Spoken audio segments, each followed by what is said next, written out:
Hi, I'm Bernhard, an Agronomy Research Scientist.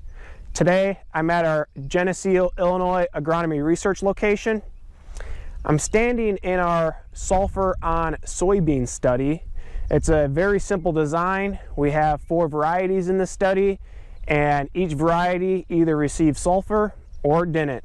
So there was a check that didn't have any sulfur applied to it, and then the plots that did have sulfur applied to it, they received 20 pounds of sulfur as ammonium thiosulfate applied with the planter in a 2x2x2. And there's striking sulfur responses going on here. So I'm standing right between the dividing line.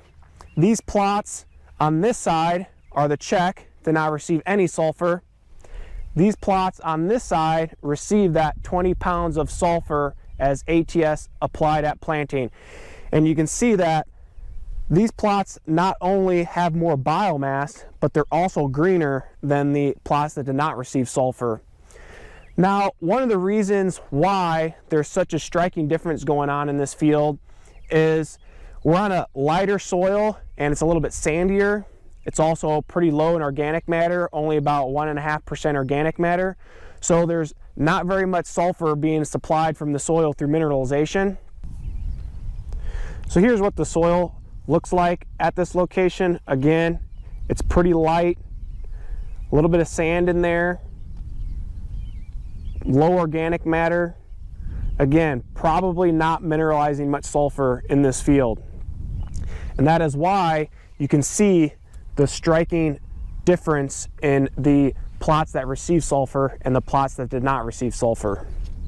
Another reason why we're likely seeing this extreme response to sulfur at this point in the growing season is these plants are roughly at the R2 growth stage, so they're about full flowered, and the demand for sulfur peaks once the soybean plants hit the reproductive stages. So they're at peak sulfur uptake right now, where they need a lot of sulfur to start putting on pods and filling the seed.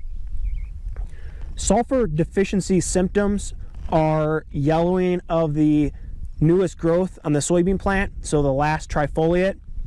And because sulfur is immobile, that is why it shows up in the new growth. So you can see here that this is the latest trifoliate, and it is a little more yellow compared to the other leaves. Also, if you look at the plots that did receive sulfur, you can see that they are much darker green.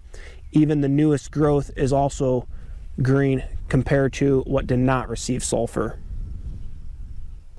If you're wondering whether or not you should be applying sulfur to your soybeans, right now is a great time to get out in the field and take soil samples to see what kind of sulfur is available to your soybean crop at this particular point in time, and also pull tissue samples to see if the sulfur level in those tissue samples are sufficient for your crop.